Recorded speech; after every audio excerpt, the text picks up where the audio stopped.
नमस्कार दोस्तों, आज है बुधवार 4 फरवरी और आप देख रहे हैं सुबह की सबसे तेज और बड़ी खबरें। तो चलिए शुरुआत करते हैं।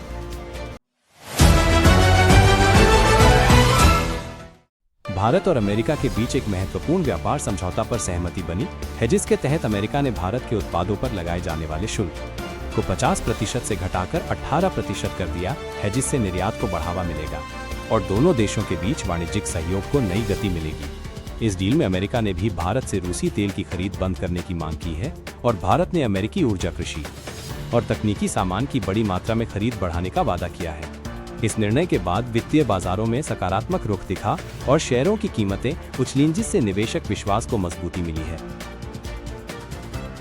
सोना चांदी के बाजार में तेज हलचल देखने को मिल रही है। सोने के भाव में जहां हल्का उतार चढ़ाव बना हुआ है, वहीं चांदी की कीमतों में भी तेजी और गिरावट दोनों देखने को मिल रही है। ऐसे में निवेशक और खरीदार लगातार रेट्स पर नजर बनाए हुए हैं। बाजार जानकारों के मुताबिक ग्लोबल संकेतों और मांग में बदलाव की वजह से कीमती धातुओं की कीमतों में ये मूवमेंट बना हुआ है।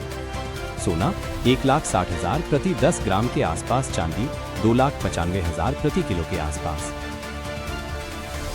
भारत और अमेरिका के बीच ट्रेड डील पर सहमति को निवेशकों ने सकारात्मक प्रतिक्रिया दी है, जिससे शेयर बाजार में उछाल आया है और कई प्रमुख स्टॉक्स में बढ़त देखी जा रही है। ट्रेड डील के तहत अमेरिकी राष्ट्रपति ने कहा कि अमेरिका और भारत के बीच टैरिफ में कटौती और पेट्रोलियम, डिफेंस तथा कृषि वस्तुओं की खरीद पर विशिष्ट प्रतिबद्धताएं शामिल हैं, जो दोनों देशों के व्यापार सहयोग को मजबूत करेगा। बजट से जुड़ी चर्चाओं में डिजिटल इंफ्रास्ट्रक्चर, AI तथा स्टार्टअप इकोसिस्टम पर फोकस किया गया है, जिसमें विशेषज्ञों ने कहा है कि अगली पीढ़ी की तकनीकी क्षमताओं को बढ़ावा देना विकास के लिए आवश्यक होगा। कई शहरों के मौसम पूर्वानुमानों के अनुसार मानसून की तैयारी से पहले बारिश और हल्की ठंड का असर दिख रहा है, जिससे तापमान और स्थानीय वातावरण में बदलाव आने की संभावना बनी है। एक नवीन अंतर्राष्ट्रीय प्रस्ताव के तहत सोलर पावर्ड AI सैटेलाइट्स को पृथ्वी की कक्षा में स्थापित करने की योजना पर विचार किया जा रहा है, जो भविष्य में AI कंप्यूटिंग क्षमता के लिए कार्य करेगी और डेटा केंद्रों की वैश्विक मांग को पूरा करेगी।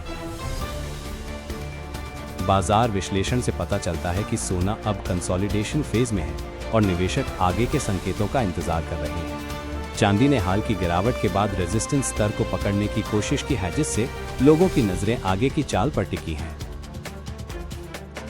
एक महत्वपूर्ण कोयला घोटाला जांच के तहत प्रवर्तन निदेशालय ED ने पश्चिम बंगाल के विभिन्न शहरों में कई लोकेशनों पर छापेमारी की है, जिसमें आर्थिक अपराध से जुड़े साक्ष्य ढूंढने का प्रयास जारी है।